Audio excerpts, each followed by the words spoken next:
तो सैटरडे के बाद संडे को भी फिजिक्स का।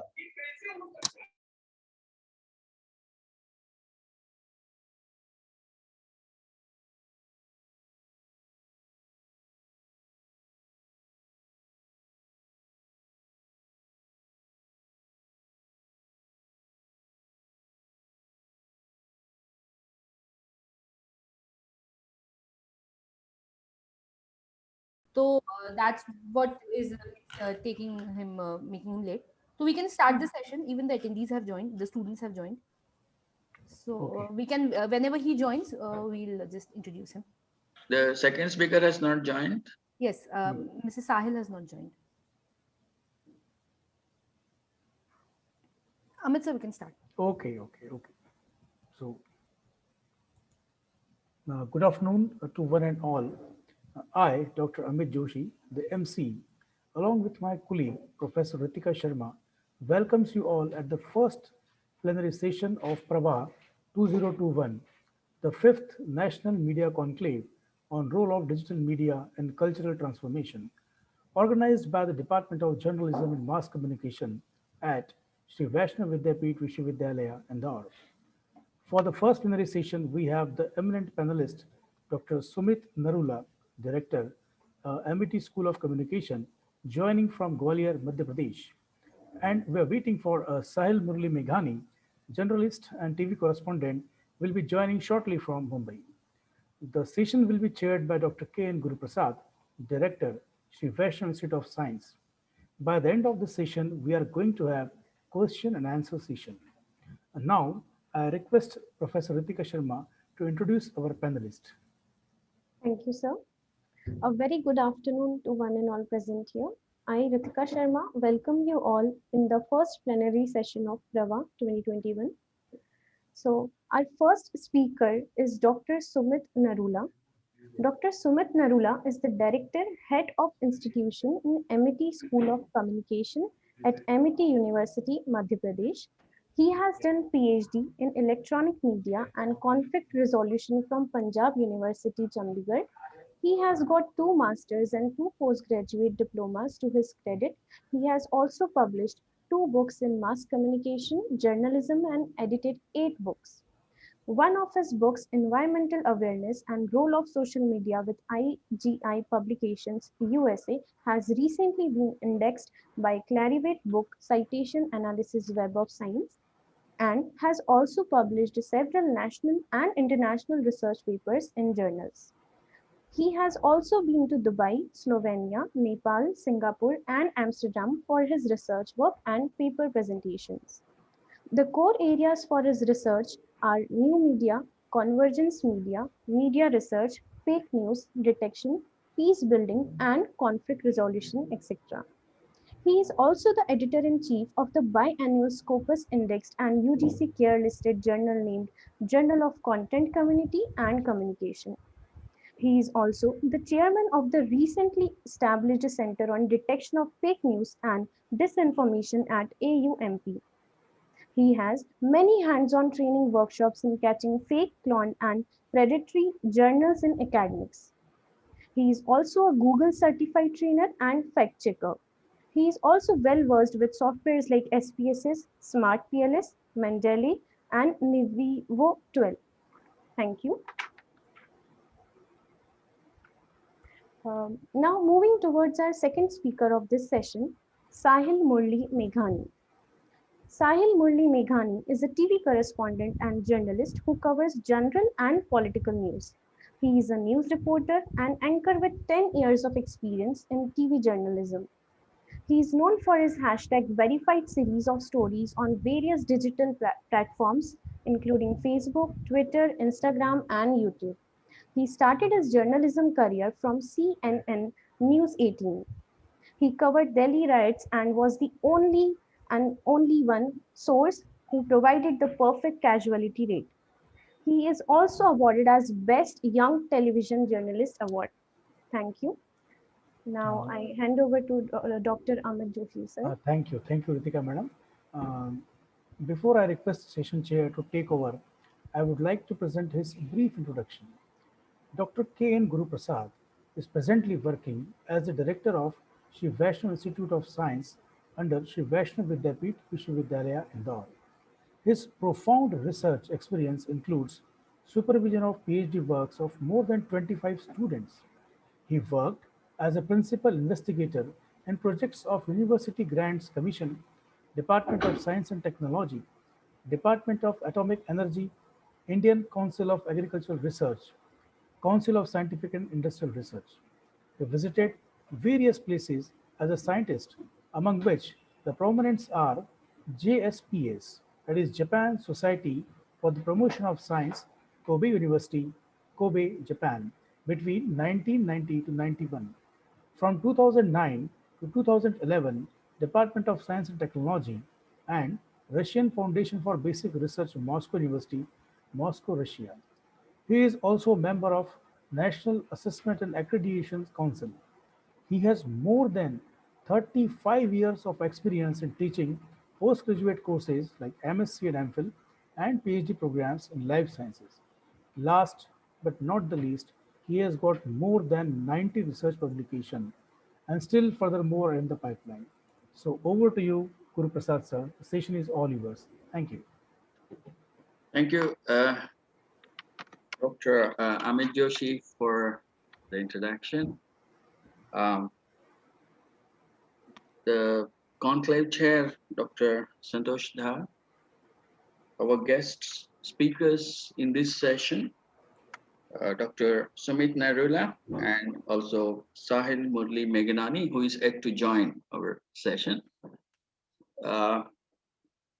As Amit Joshi has introduced me, and also I must mention Ritika Sharma.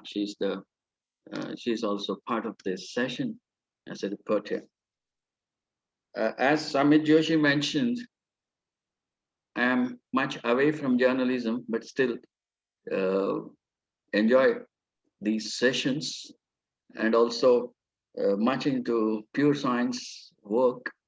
But journalism is an area where everyone is in some way or the other connected, since everyone comes across the developments, whether it's in digital media or in print media or in any other media. So everyone is exposed to that, unlike pure science. Like journalism, people may not be exposed to our area of science, but we are exposed to journalism. Now that's the difference between journalism and other science. So before the second speaker joins us, I think we can start with our first speaker, Dr. Sumit Narula, Director of MIT School of Communication, Gwalior.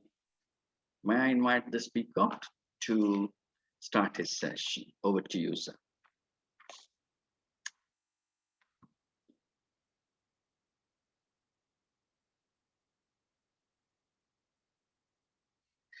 Over to Dr. Sumit Narula.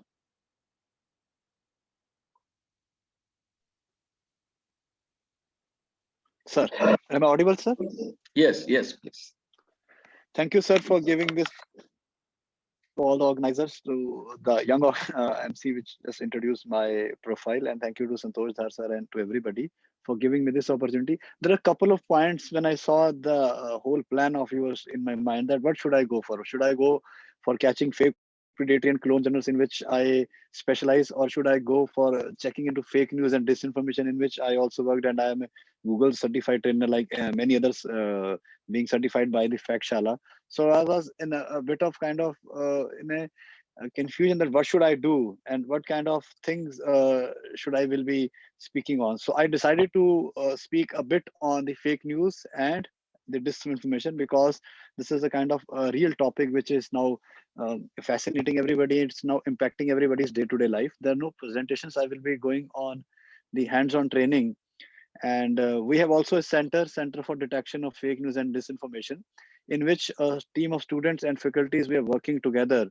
And with the use of open source intelligence softwares, we are catching and detecting and try to stop the spreading, or try to give a stoppage to the spreading of fake news. And we are making aware people that you should take care of a news as and when it comes to you, and do not take the news per se as it comes to you, even it is from the Kisan Andolan or even it is coming from anywhere in the part of the world.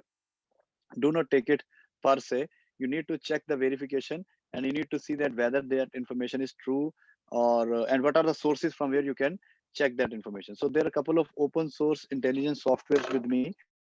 I have a list of softwares which I will be discussing and I will be showing. So first I would like to show a small video of 10 minutes. That video is on YouTube, The Anatomy of a Murder, where you can see that how the usage of technology is there and they catch the murderers just because of that technology. They have no information that who those murderers are and how they catch them with the use of technology. And I will be showing you that technology after that. So let's go for that video. It's a very, very interesting video.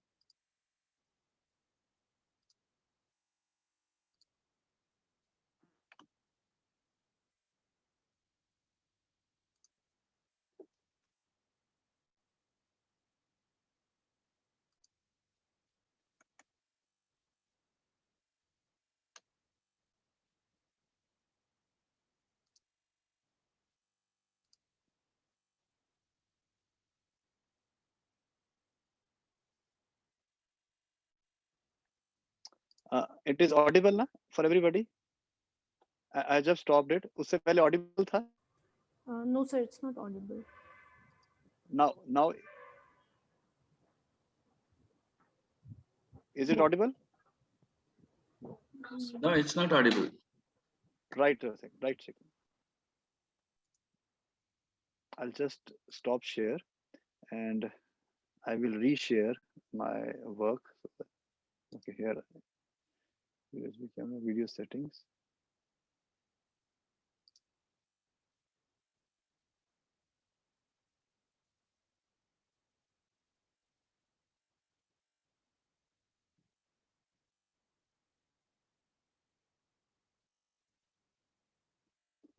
Shift to another camera.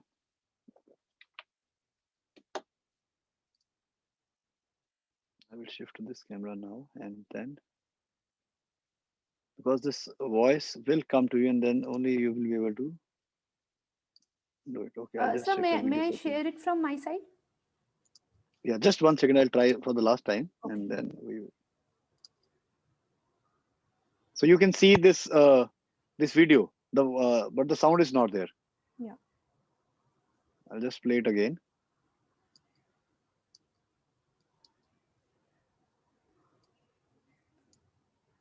No, sir.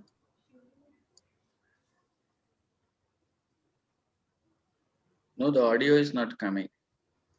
The audio is not coming. Okay, can you play that video for me? Yes, sir. So I'll just search it on YouTube and I'll play it. Yeah, that is The Anatomy of a Killing by BBC. So in this, what they are doing, they have the video, they know the people, but they don't know the country, they don't know the timings, they don't know who those people are. And in 10 minutes, they will catch them with the usage of open source intelligence software, which I will be showing you that how you can use them for your own work and your own research, how you can check the fake news, how you can check the videos and how you can verify them on your own with the help of these open source intelligence software.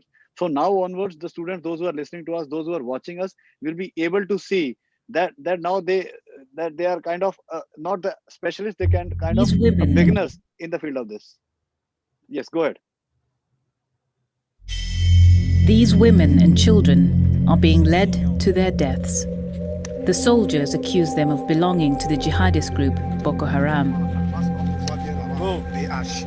In the final scene of this video, too graphic to show here, they are blindfolded, forced to the ground, and shot at close range 22 times. One of the women still has the baby strapped to her back. The video began to circulate on July 10th, 2018. Some claimed that this atrocity took place in Mali.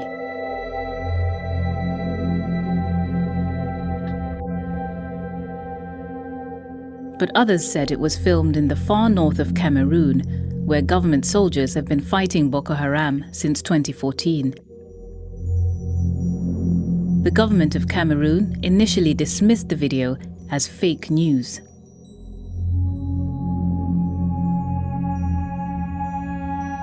A month later, they announced that 7 members of the military were under investigation. But there has still been no official admission that these killings were carried out on Cameroonian soil by government soldiers, and there is still no guarantee that anyone will be held to account.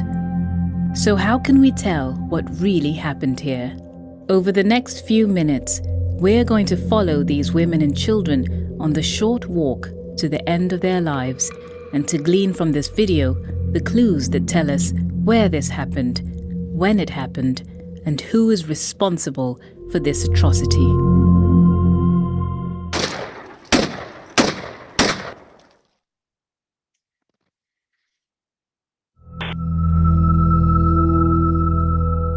This looks like the kind of dusty, anonymous track that could be anywhere in the Sahel.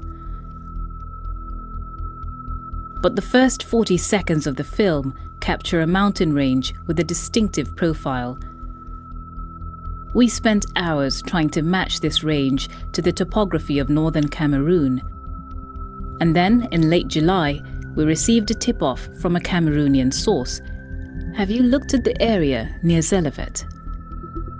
Close to the town of Zelevet, we found a match for the ridgeline.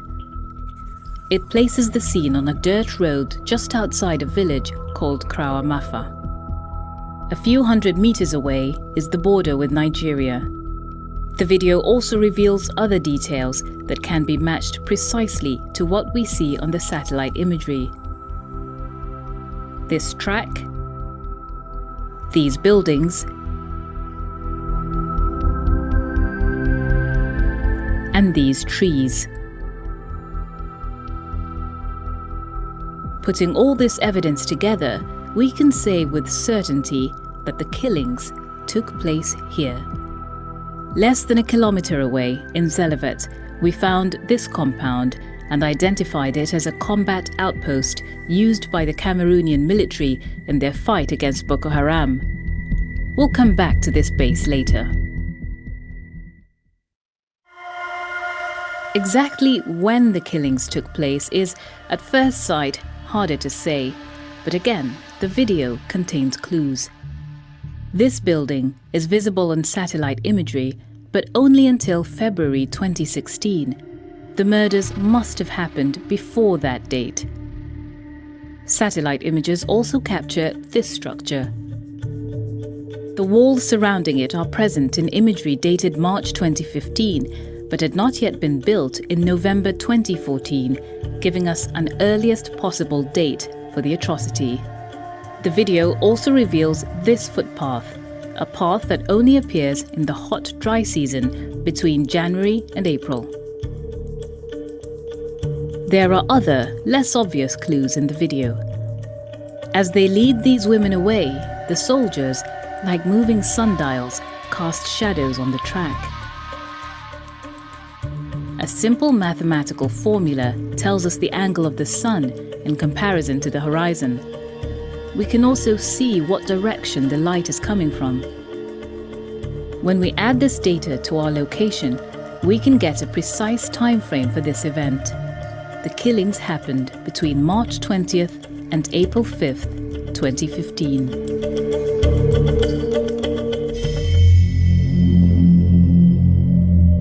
We now know where this happened, and we know when it happened. But who are the men who murdered these women and children? In July, Issa Chiroma Bakary, Cameroon's Minister of Communication, insisted that the killers are not Cameroonian soldiers and presented what he claimed was irrefutable evidence from the video itself. The weapons, he said, are not those used by the Cameroonian army in this area of operation. But our analysis shows that one of these guns is a Serbian-made Zastava M21. It's rare in sub-Saharan Africa, but it is used by some divisions of the Cameroonian military. Bakary also claimed that a close examination of the video shows the soldiers wearing colourful forest-style camouflage. In the far north, he said, Cameroonian soldiers wear pale, desert-style fatigues. A closer look at the evidence reveals this. Cameroonian soldiers, seen here in a 2015 report by Channel 4 News, filmed in Zelevet, wearing darker, forest-style fatigues, similar to those seen in the video. On Facebook, we also found these pictures of other Cameroonian soldiers wearing the same type of camouflage. The images are tagged to Zelefet. Bakari also questioned why the soldiers are not wearing the standard combat gear of troops stationed in that area: heavy helmets, bulletproof vests, and rangers' boots. The answer is that the soldiers were not out on patrol. They were just a few hundred meters away from the combat outpost we saw earlier. We know that this is a military base because we matched the features visible in satellite imagery to the details in the Channel 4 news report that was shot here in 2015.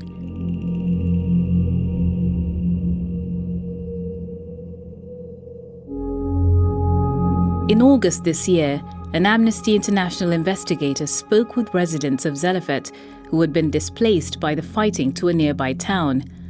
Among them was a man who said that he saw these women and children being brought into the base by Cameroonian soldiers. A short while after they were led away, he said he heard gunfire. In August, there was a sudden change in the government's position. After weeks of denying that these killings took place in Cameroon, Bakari announced that 7 members of the Cameroonian military had been arrested and were under investigation. Our analysis has identified 3 men who actually pulled the trigger. One of them is this man, introduced at the start of the film as Chocho. Voilà le caporal chef, Chocho. We found a Facebook profile that links the nickname Chocho to a soldier called Syriac Bitiala. A Syriac Bitiala is among the detainees named by the government. The BBC has also spoken with a former Cameroonian soldier who confirmed that this is Chocho Syriac Bitiala. At the end of the film, we see him again, blindfolding the little girl he's about to kill. A few seconds later, he draws his weapon and opens fire. Our analysis identified 2 other guns that were used in the killing. One of them was in the hands of this man. We see him here blindfolding the woman with the baby, seconds before the shooting starts. Our military source identified him as Barnabas Gonoso. Although we were not able to confirm this identification, a very similar name, Barnabas Donosu, appeared 11 days later on the government's list of soldiers who are now under investigation. The third weapon used in the killing is the Zastava M21 we saw earlier. It is in the hands of a man introduced in the video as Second Class Cobra. Et là, on a le deuxième classe Cobra. So who is Cobra? As the women and children are killed, Cobra is the last man still firing into the bodies. One of his colleagues calls out, "Tsanga, leave it, they're dead." When he still does not stop shooting, they call out again, "That's enough, Tsanga, that's enough." The name Tsanga also appears on the list of men under investigation, suggesting that Cobra is a nickname for Lance Corporal Tsanga. Another man named among those arrested is Etienne Fabassou. He is the platoon commander who was interviewed by Channel 4 News in 2015. As far as we can tell, he does not appear in the video. We put these findings to the government of Cameroon, who responded. 7 soldiers were arrested, disarmed. They are under investigation right now. I can confirm that all the 7 of them are in prison. The government statement on the arrests makes clear that all these men enjoy the presumption of innocence until the investigation has been concluded, and that all of them will be given a fair trial. No due process was extended to the 2 women killed outside Zelefet, and no presumption of innocence was afforded to the children who died with them.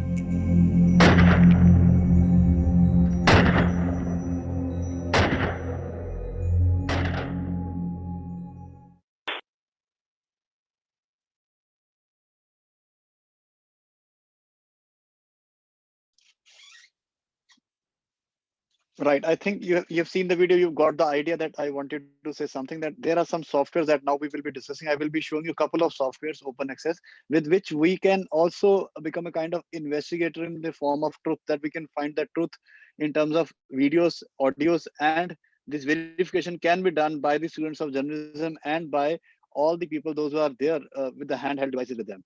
So if I share my screen, first software which I will be showing you, which will be helping you in this, would be that they have spoken about is, I'll just close this. Yes.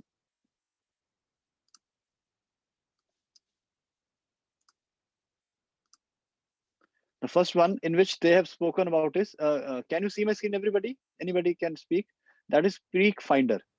Yes, sir. It will be talking about the peaks of the word, and you can work in details about the peaks. So this is a software which is open source intelligence software. You can search, and this is for you the food for thought.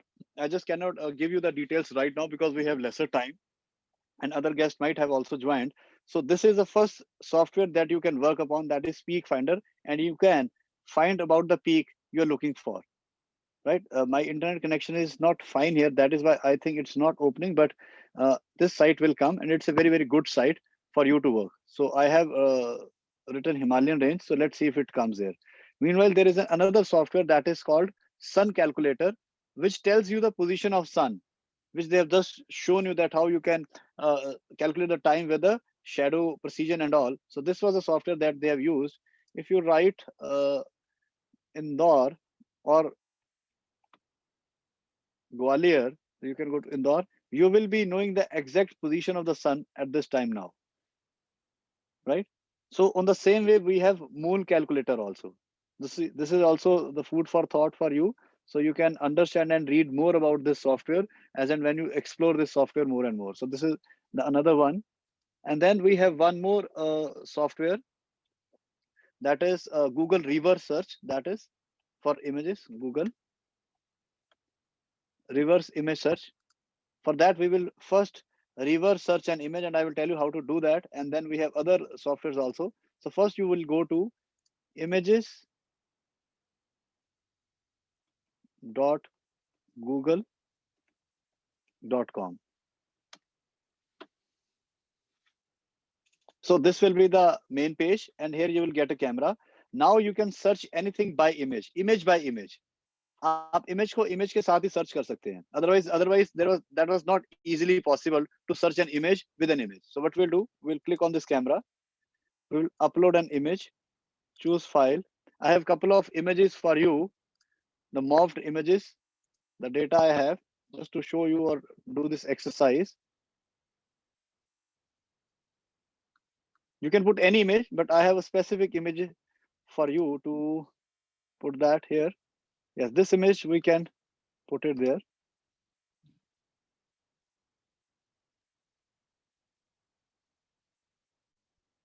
Right. So what Google reverse search tells us, it tells us the visually similar images of the same image that we have uploaded. So we will click on the visually similar images, and we will see, you will get the original image. The earlier image, there was a Sardar sitting with this letter, but this is the original image where they have taken away infiltrator with the help of the army, while there was a kind of stone pelting incident, and they done this exercise. And there was no stone pelting with this. So this is one example. I have another example also of reverse search. I'll just show you a unique example of Karina. Karina San Tamur with a t-shirt they are wearing together.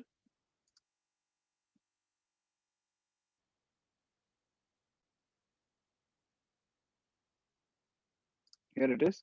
So here you can see in this image, Karina is walking with Tamur with the wearing of a shirt, Namo again. On the shirt, it is written Namo again. We will open this picture. We'll upload that on Google image. We will go for reverse search, and you will see the possible related images.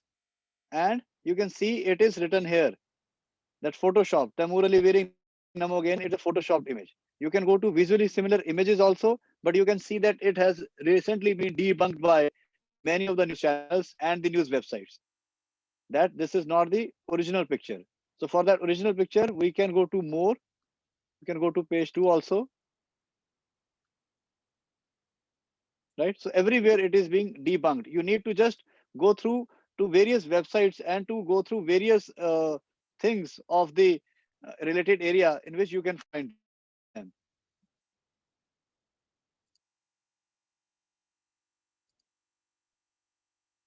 Right? So here it is. You can see all the images. Let me show you the original image now. So this is the real image. So this is a real image. Image is real, but this namo again was not there. It was like this, the party mode or the treaty mode. And one more software, which is very, very handy for you to work on these kind of things is photoforensics.com. This software also does the same thing, but it will do it forensically. You go to upload file, choose the same file, and it will highlight the area which has been worked upon.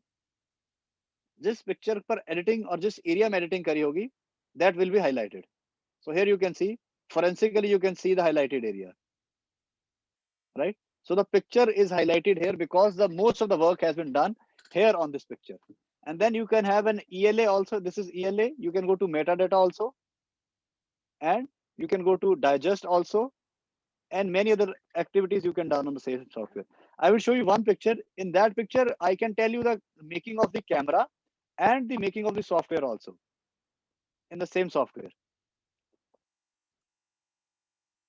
So there was one, no CA, no NRC, this picture. When we put it there and we upload, the edited area will be highlighted. Here you can see this poster has been highlighted because this poster has been edited. It is the real picture, but the poster has been edited. जो poster पे लिखा हुआ है उसको edit किया गया है. अब वो कैसे चेक करेंगे? We will go to reverse search, Google reverse search. अब हमें ये पता चल गया कि पोस्टर में एडिटिंग हुई है. We will go to reverse search of Google and then we'll find out that where is the original image and what is written in the original image. We'll search by image, upload an image, choose file.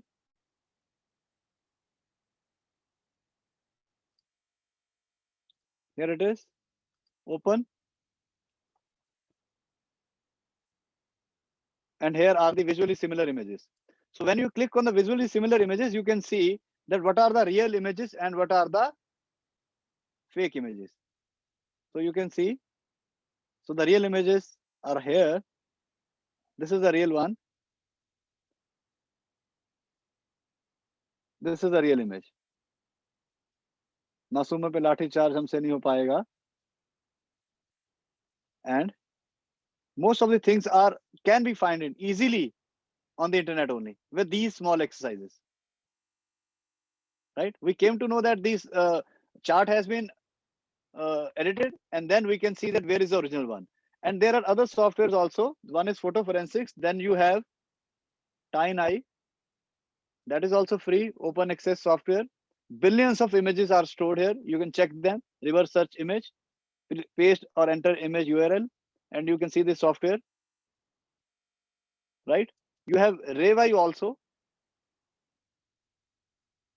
That is also reverse search image engine. So that is also there. So बहुत ज़्यादा अब आपके पास information और उसका जो explosion हो रहा है उसकी checking का तरीका आ गया है. That is through the software. So these are 2-3 softwares. Another one is you can go through Google Street View also, and for planes there is Radar Box 24, in which you get the information of all the flights going where and there. Here it is. This is also a free software.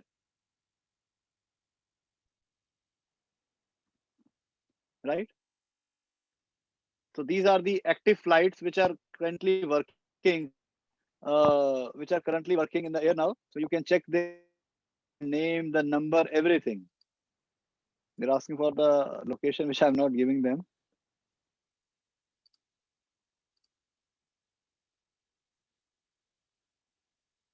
Live map. So this is a live map. It is uploading. Let it get upload. And then let's go to the video verification. One is the Amnesty International.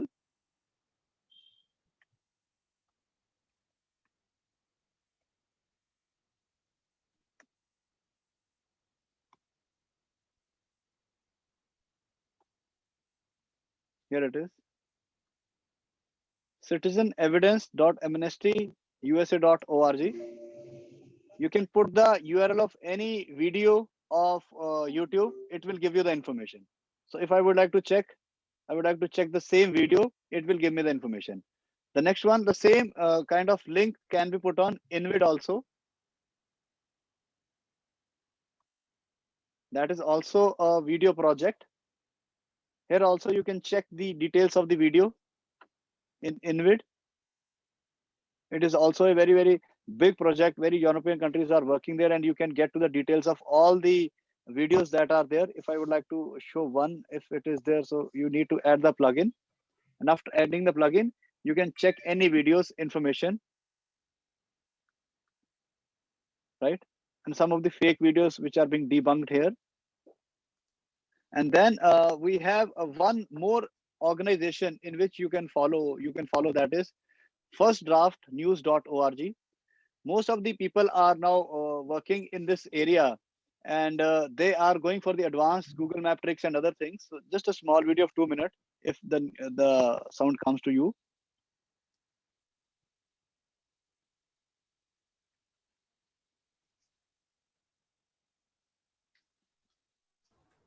So while you share the screen, there's a small option dialog box in the left hand side down corner which says sound. You have to tick that. Okay. Only then the sound will come. Maybe that's not ticked. That's why the sound is not coming. Okay, I am going to share screen again. Left hand side down. It's not down. asking. There's a It's dialog not asking box. for that. That's the problem. Okay. Anyways, it's a 2 minutes video. You will understand it without music also. Okay. So just look at this video.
So this was the video.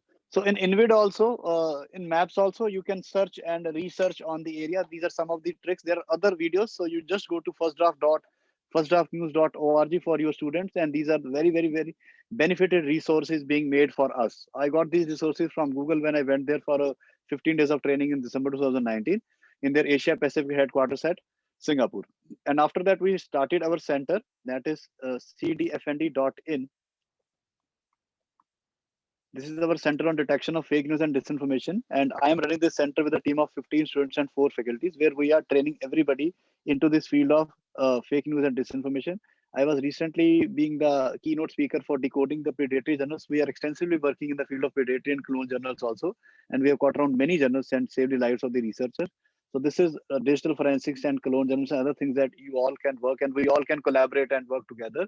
So, and apart from that, we are training our students to make videos in these areas, and when they make that video, we put that here, and then after putting that here, the links will be generated, and then they can show that they're working in the field of working in debunking the fake news and disinformation.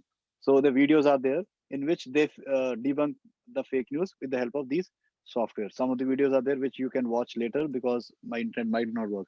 And another important software which I would like to show is that Wayback Machine. So Wayback Machine tells us that when a website was updated.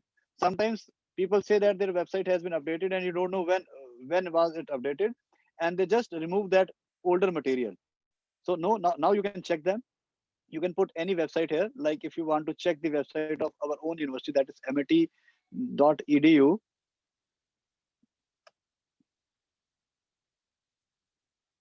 Right. So if you check it, and you can say that the website was changed in 2020 many times, and these are some of the screenshots. So you would like to see the website in February. So on 1st February 2020, it was looking like this. It will just come here. So every websites are being now, everybody's digital footprints are being now cached. So you cannot say that you change the website and you can hide the information from others. You can be checked, and it can be checked that how your website was looking 1 year ago or 5 years ago. So this is also a very unique software. So this website, our website on February 1st, 2020 was looking like this. It will come, it will just come below now. Right. So this is one. Then we have map checking also. In map checking, you can see that how many people can come into a place, that is crowd size estimator. एक जगह पर कितने लोग आ सकते हैं, that can also be counted. So that is crowd size estimation. Right, you can write Gwalior or Indore and you can put it here. Like if you write Indore, whatever is a famous place there in Indore, you can see that how many people can come on that particular area, और उस area की density कितनी है कि क्या वहाँ पे भगदड़ हो सकती है या नहीं हो सकती, वहाँ पे क्या situation रहेगी, अगर भगदड़ हो जाएगी तो कितने लोगों के साथ सबसे ज़्यादा crowd आपका इसको माना जाएगा. Start by delimiting an area to the map. So that is also you can do. Right, so this is there for you. This is all our food for thought, जिसके ऊपर आप research कर सकते हैं in times to come. Right, and then there is another, that is TweetDeck, and we have crowd safety also, the couple of software. So how much time do we have now? I think maybe the other guest time is also.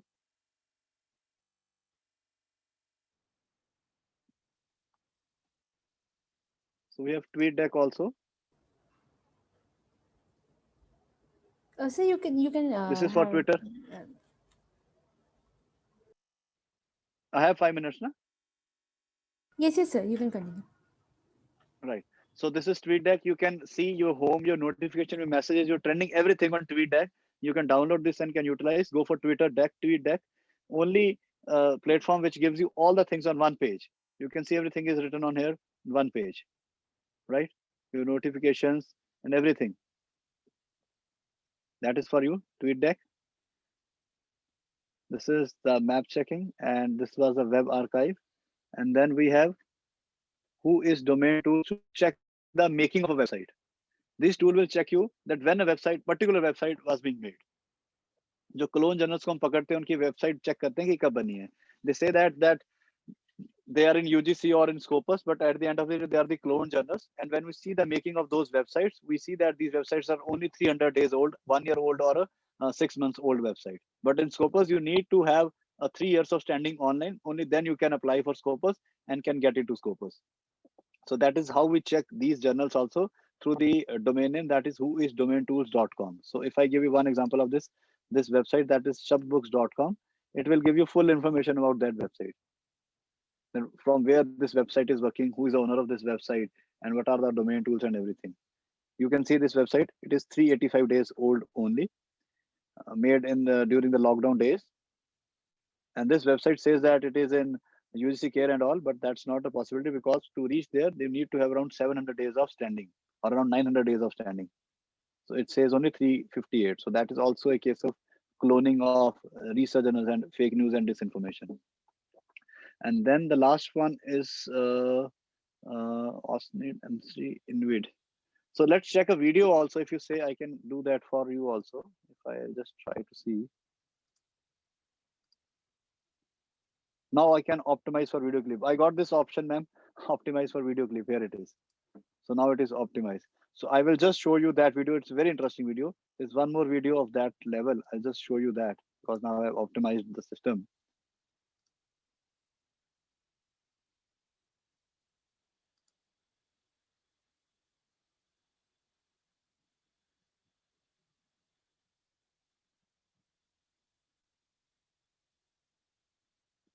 Before that, metadata. Let's watch the metadata video. That the photo metadata cannot be trusted.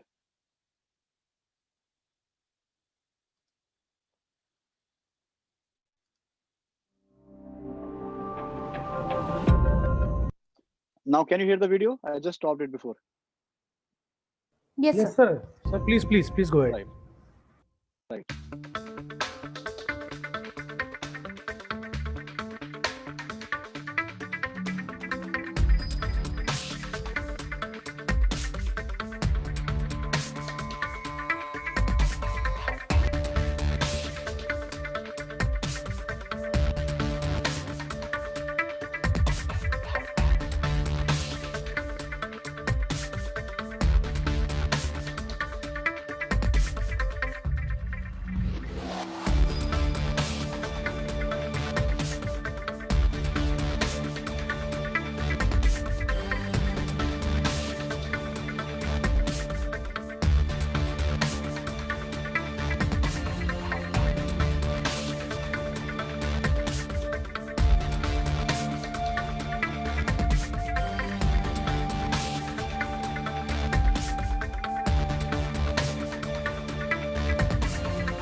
So, right, sir, I rest my case here. Any questions or anything they would like to know on this, so I can help you in that. So I didn't go for working on the news, because then I will take more time, and then the other guest has also joined.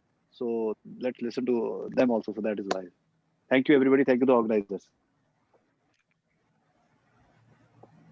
Okay, Dr. Amit, do we have questions? So who will be taking the? Sir, we will have the question answer session in the last of this plenary Our session. other guest has joined now. Yeah. We have got Sahil Murli Menghani among with us, so we can ask him to start with his sessions. Yes, please. So thanks to Dr. Sumit Narula. We will please stay on, and then maybe some questions after the Right. next talk. Right. And we welcome Sahil Murli Meghnani. You joined us late, but we already heard about your background and your great work you have done in journalism. I understand that you were also busy doing some journalistic work right now. So let's have the pleasure of listening to you, Sahil Murli Meghnani. Sir, should I introduce our guest first, or? Yeah, please, you can introduce. You can, please. Okay, thank you, sir. So our second speaker of this session is Sahil Murli Meghani. He is a TV correspondent and journalist who covers general and political news. He is a news reporter and anchor with 10 years of experience in TV journalism. He is known for his hashtag verified series of stories on various digital platforms, including Facebook, Twitter, Instagram, and YouTube. He started his journalism career from CNN News 18. He covered Delhi riots and was the one and only source who provided the perfect casualty rate. He is also awarded as Best Young Television Journalist Award. Thank you. Uh, I Thank you hope- so much. Thank you so much, Ritika, for that introduction. Thank you so much also to Dr. K.N. Guru Prasad, and very special thanks to also Seema ji for really coordinating and understanding the background with which I was coming on this discussion. I was also listening to our previous guest, and clearly it raises the amount of pressure on me to provide quality material, because he really had presentations ready and was able to a brief background of what it really is about. So I'm going to elaborate, I'm going to take it forward from that, and going to give you some real life examples on the specific topic of today, that is the role of digital media in cultural transformation. Now, I'm going to keep it short, and I'm going to let students ask me a lot of questions, because I think that is really the USP of this conversation. While, of course, quality education is being provided in colleges by professors, but it's also important to give the students who are going to be tomorrow's journalists. They'll be working in the print media, television media, and more particularly in digital media, a reality check. So without wasting much time, I'm going to get straight to some examples. Role of digital media is very, very crucial. I remember I was pursuing journalism in the year 2010, which is when I also managed to join CNN IBN, erstwhile CNN IBN, now it is known as CNN News 18, as a behind the scenes person on desk. So I was pursuing journalism from Delhi University while I was working with CNN IBN then. And from day one, I started my education in 2009. From day one, we were told by our professors that invest in your digital properties, that digital is the next thing, that radio replaced newspapers, print, as the prime mode of news. Television replaced both as the prime mode of dissemination and receiving information. And now digital mediums, internet is going to do the same. Now, when they used to say that, they also used to add a caveat that it's not that when radio came in, newspapers disappeared. They survived, and survived very well in India. It's not that when television came in, radio and newspapers disappeared. But what happens is that there is a whole consumer pie. And in that pie, all these segments end up taking a chunk. So the market share and the way you receive information, or the way you journalism students will be giving out information, gets distributed. So we were told from day one that digital is arriving, and TV is now going to be replaced as the primary mode of communication and dissemination. So when I then first appeared on television in the year 2012 for my first story, even then I was told that invest in your digital properties, invest in your Twitter, invest in your YouTube, Instagram, Facebook, because that is the future. Write blogs, do blogging. And then it kept increasing as we inched closer to 2015. Then we were in 2016, 2017, 2018, 2019. We were constantly being reminded, even in our organizations, we were being told that do Facebook lives from our channels, Facebook handle, or Twitter lives, or put videos out, do write blogs, even if you have filed a television story. But then came the big turning point, and I call this a very big turning point: coronavirus, COVID-19, and it has changed everything. So all this while we were being told that digital is about to take over, COVID-19 has ensured that that takeover is now complete. Everyone, a lot of people who were earlier not consuming digital media or were not consuming as much as they were consuming other modes of communication have now started consuming digital media, and in a way that has not been seen before. So I call COVID-19 a turning point because it has got everything on your mobile phones. It has got everything on your tablets, be it work from home, be it journalism, uh, OTT platforms. We all know how you all subscribe to various OTT platforms, and that has led to a huge change. So COVID-19 has acted as a catalyst in we now depending entirely on television, radio, newspapers, to now depending on our mobile phones, on our tablets to consume information, and also to get entertainment, and also to work from home, and also to order food and everything, and shop online, everything on our mobile phones. So the digital media that was arriving, it was arriving.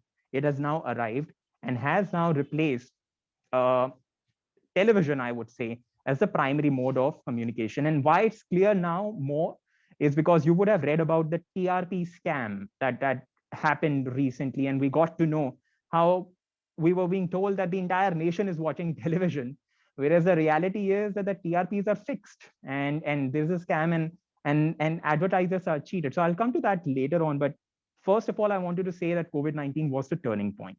So that transformation has now happened. Now let's come to the role of digital media. So what is the role? Now the role of digital media is of great prominence because it has now become the primary mode of the way you will communicate, you will receive information, and also disseminate information. So I'm going to read out some examples that I have in a way noted down. Farmers' protest is right now on, which is what I'm covering right now as well. In fact, for those who might be wondering, why am I looking like a clown? It's because I was covering farmers' protests at Tikri border. And because there is lack of internet connectivity here, so there is a residence nearby, a very wonderful family, which has allowed me to sit inside their residence and do live. And that's why they wanted me to be covered properly and take proper COVID-19 precautions. So farmers' protest is on. So I'm going to give you examples. In farmers' protest, the national media, the television media, or the erstwhile mainstream media was criticized by farmers for not covering them as well or as fairly as they would have wanted to. That's the big allegation, and therefore for valid reasons that they've made against the national channels. So what did they do? They didn't depend on television media. They picked their mobile phones up and started doing reporting on their own. And that is the role in transforming the democratic culture of our country. No more are the people, be it in the journalism fraternity, be it in the farming community, or any citizen for that matter, is any more dependent on print, on television, on radio to tell them what's happening. Now, anyone can be a journalist. That also increases your competition, by the way, to all the students who are right now listening. Because earlier you had to compete with journalists to get jobs. And now you're competing with the entire country, the entire world. Anyone can now go live. Anyone can now shoot videos. Anyone can now click pictures. And of course, it's your job to verify. You have to act as a filter. They can put whatever they want to, but there is lack of credibility there because people, it could also turn out to be wrong. It could also lead to some biases. You are supposed to still act as a filter. But I'm saying it has led to that transformation where people are no more just recipients. Earlier, people used to write letters to editors. Letters to editors used to reach at a later stage. Editors with spine used to respond letters, critical letters that were written as well. Television never never cared about feedback. But in digital medium, there is instant feedback. If I put out something on Twitter right now, there's going to be real-time instant feedback. If I go live on YouTube, there's going to be instant feedback that, boss, you're being unbiased. There are fact checkers who are checking you. They are now watchdogs of the media. So that is why I call this churning. The arrival of digital media in a big way as a big turning point, because now it has really transformed the democratic culture of our country and all across the globe. And that is why you would see that governments, not just in India and not just a particular party, but governments in India and governments across the globe, they don't like internet. They don't like digital media because it's very difficult to control. You see, you can have editors in your pocket, you can have channels in your pockets, newspapers in your pockets, but how do you control? For instance, in this case, farmers didn't depend on that. For instance, now let me give you specific examples.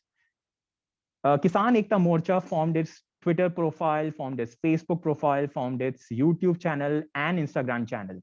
On their Facebook page, there are lakhs and lakhs of followers. It's close to 1 million, if I'm not wrong, the last I checked. On Twitter profile, there are over 1 lakh followers. On Instagram, there are over 1 lakh followers, maybe more.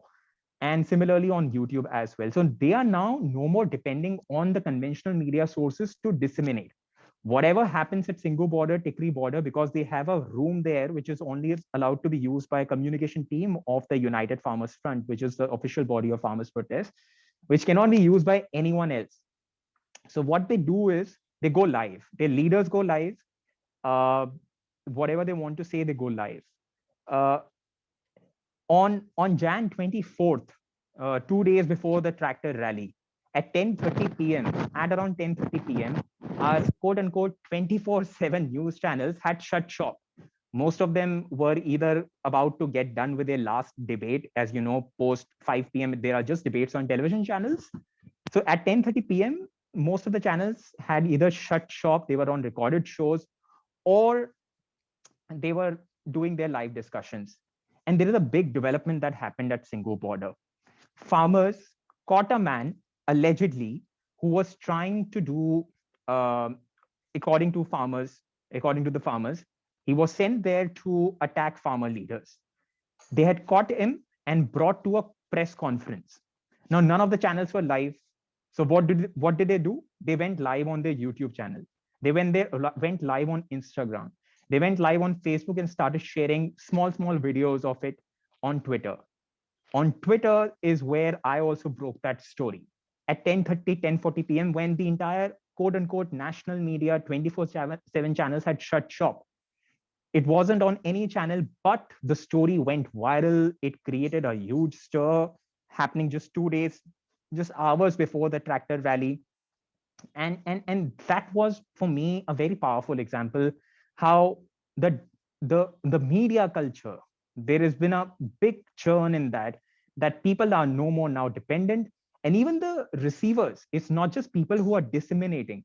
There's a growing trust that people are putting in digital medium platforms, in digital medium outlets, and also acts like these where organizations are going live and they are saying, we don't want to have any filter. We will interact directly with people and people can again get back to them.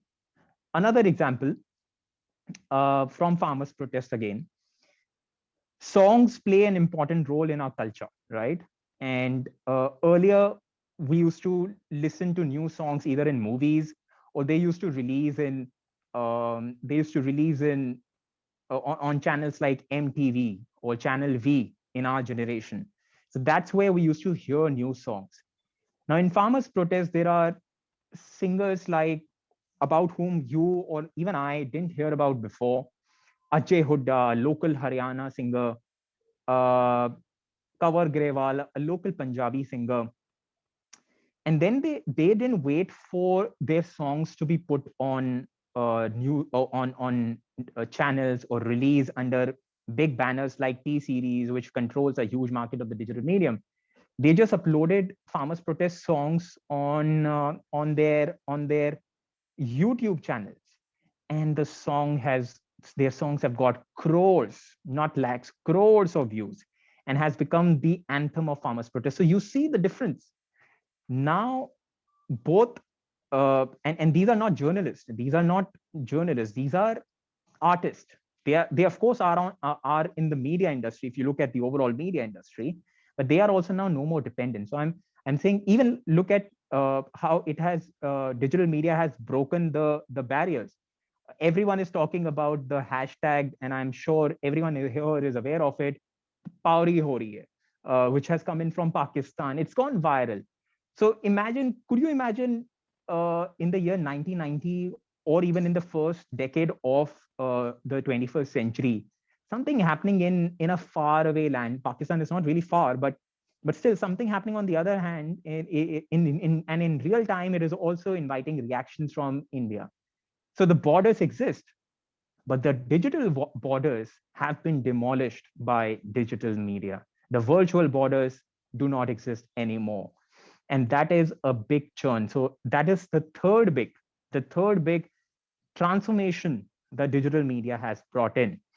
We witnessed events as they unfolded in US. What happened in US just hours before the inauguration of the 46th president of the United States, Joe Biden, the violence that played out in Capitol Hill. So that while that was happening real time, we were able to interact with citizens of US and write about it. I remember in the year 2001, when 9/11 attacks had happened, I remember we were watching Star Plus, and Star Plus is a entertainment channel. So in the lower half of the screen, they started running a ticker, what we call a ticker. Ticker is the line which flows from one screen to another carrying information. So I remember as a child watching that, and they said 9/11 attacks have happened. To watch the live coverage, go on Star News.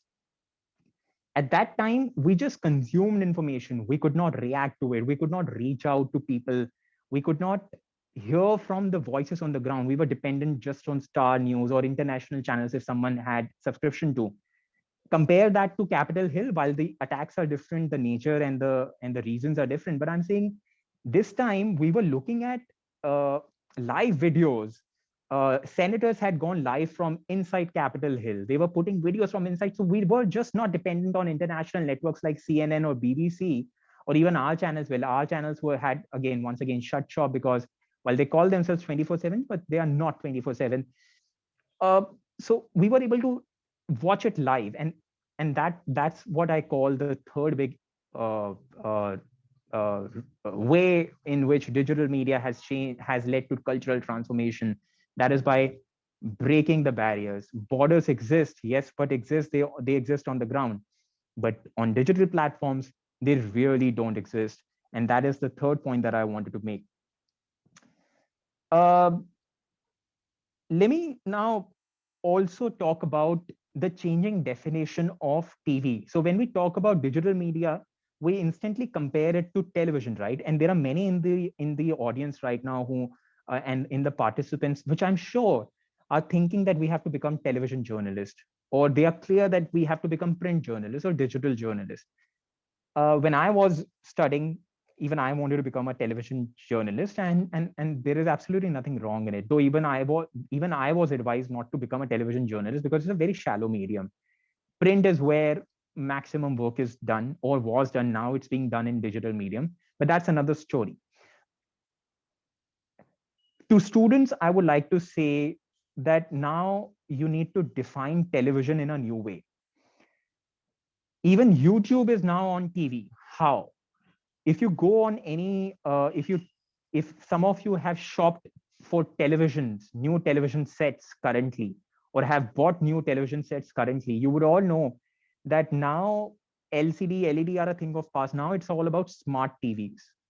Smart TVs on which you can have your Amazon Prime, you can have Netflix, and you can also have YouTube, and also Twitter, and also Instagram. And I know for a fact that top politicians, and I can say this with confidence because I've seen that happening, presidents of national and regional political parties now have big screens installed in their homes, in their personal chambers in which on one side, of course, television channels are running, but there is a screen which constantly monitors YouTube channels as well. So YouTube is now TV, courtesy the smart TVs. So the definition is changing. And as you enter the profession, I think this transformation would have been complete. You understand my point? Now you can watch, of course, these digital mediums on TV as well. So that barrier, that division that existed is now becoming diluted. What is TV? Is TV only about channels which run on satellite? Do viewers care about it? No, they don't. They really don't. And you realize this when you move away from the attention that we give to the national channels. Again, in farmers' protests or in other news coverage as well. For instance, take, for example, the COVID-19 coverage. People have dependent on local news outlets more than what they have dependent on the national channels. For instance, there are channels which are running on Facebook right now. For instance, Garima Times or Haryana News Network. They are running on Facebook. They call themselves a channel, news channel, and they have lakhs and lakhs of viewers. When they are reporters, and they have a whole team of reporters, when they're reporters with a mic and just with a camera phone go live from anywhere, at any given point of time, there are 1,000 subscribers watching them live. And then that keeps on increasing. So look at the impact. Here we have a television system which is broken. We have seen the TRP scam where we don't now know who's watching what. And there is no real-time data. The data comes every Thursday. Used to come. Now the system has been suspended because of investigations which are on right now. But in digital, there is real-time data. So when I put out a tweet or when I put out a video, there is real-time data that I can get on the apps as a content creator, where I can see that after 30 seconds of my video report, people are leaving. After 40 seconds, people are leaving. Real-time data, I can see it happening in real time. Like if I upload a video right now, I can see how many people have watched it, how many people have left midway. And that is gold mine. That is gold mine for content creators like us. I call myself a content creator. You will also become content creators. And also it's a gold mine for advertisements. And that is my fourth point. That is rather my fifth point. Fourth was how the definition of TV and digital is getting diluted. My fifth point is advertisers. For anything to survive, for you to earn, for you to become self-reliant, it's money plays a very critical part, right? We are not going to do it for charity. We need money to operate. Where is that money going to come from? And is money coming in digital media? Yes, it is. Money is coming in digital media. And that is my fifth point, how even advertisers are now shifting to digital mediums. We had a representative of Mr. Nirula was with us. I'm not sure he's still with us or not, but he was representing Amity University, right? Amity gives a lot of advertisements to prime time debates that happen on various channels. But what I've started seeing now is that even individual independent YouTube creators, both in news and otherwise, are now getting advertisements from these networks where you have, again, the lower third, for instance, a car company. I'm speaking right now, a road gets built up and the car arrives. So these are digital ads which are now coming up. So even the advertisers are shifting, and that points us towards the fact where advertisers go where the revolution is happening, where the views are coming in from. And that is the transformation I'm talking about. The advertisers are shifting to digital mediums, and that is a big churn that is happening. Why is that important? It's important because right now the big criticism against media, not just in India, but in other countries as well, is that our media is not able to report independently because they are controlled by corporates, because they are controlled by governments. And there's always that fear lurking on their head, what to report, what not to report, etc., etc. Frankly speaking, since I have worked in the industry, there is no freedom, and the freedom is getting despaired at a very fast pace. But that's another topic for another day. In digital medium, you are independent, right? And you can do everything with facts, with verified facts, without, of course, crossing certain lines, but you can do it without fear or favor. And that is why you are seeing that, and that is why it is important to bring money in as well. And the money is coming in. Advertisers are now relying, people are now funding, and that really shows that there has been a credibility shift as well. Credibility of digital mediums, independent journalists using digital mediums is at a record high, and the credibility of the television mediums is at a record low. So this also points towards the cultural transformation that I wanted to talk about. My sixth point is how digital media has led to, and let me know if I need to stop, because I want to give a lot of time to students to ask me questions, because I think that is going to be the rich aspect of this conversation. But before I wrap up, another point that I wanted to make about digital media leading to cultural transformation is how digital media has even changed the source of news gathering. So it's not just that you and I are getting on digital medium and investing in our digital properties, but even those who are working currently in the television industry, there are things changing. So tomorrow, if you end up joining any news network, any channel, or any print organization as well, you would be seeing you performing multiple roles. The role of camera person, sadly, very sadly, is now disappearing from the television industry. Reporters, like I remember I traveled to Jammu and Kashmir to cover a terrorist attack alone with just a mobile phone and a selfie stick. And we went live on television screens with that. Of course, I had sophisticated internet mechanisms with me, but I was alone.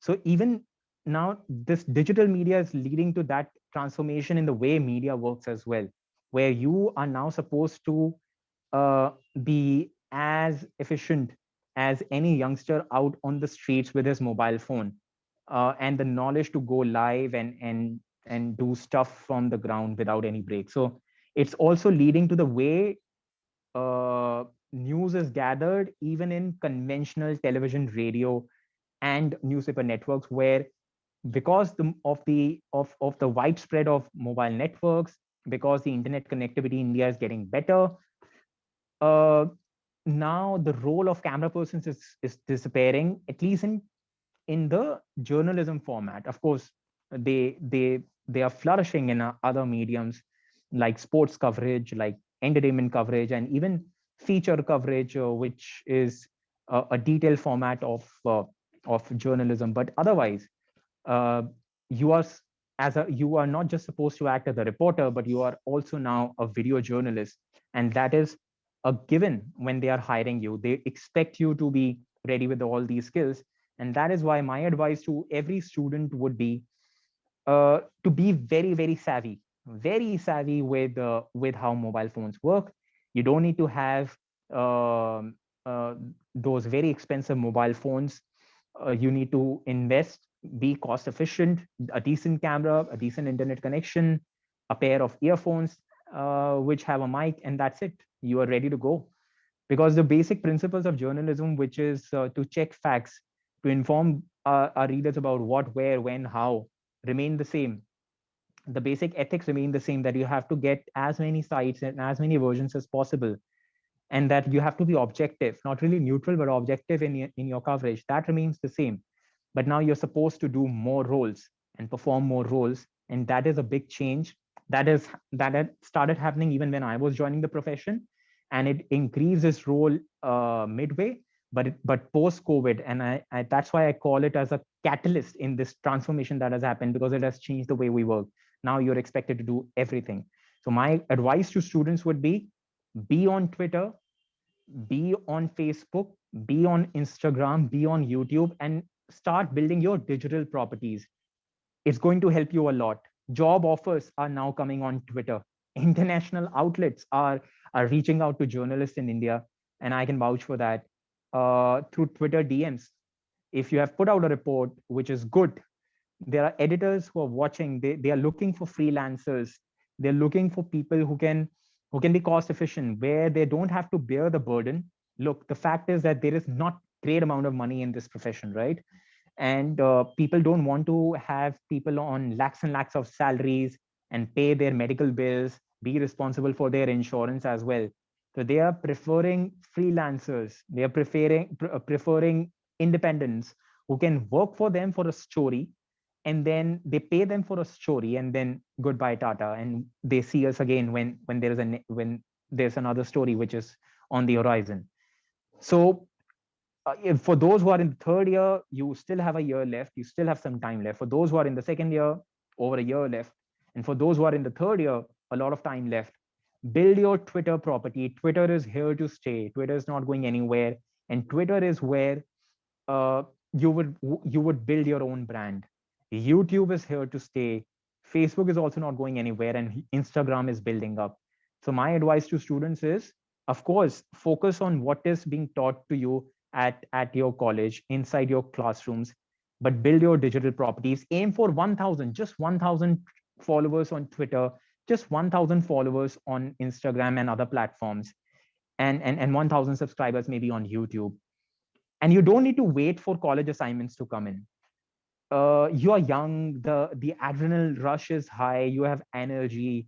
What is stopping you from, say, calling up a mandi at Indore? Because I'm talking to students of Madhya Pradesh right now. Call a Anaj mandi at Indore.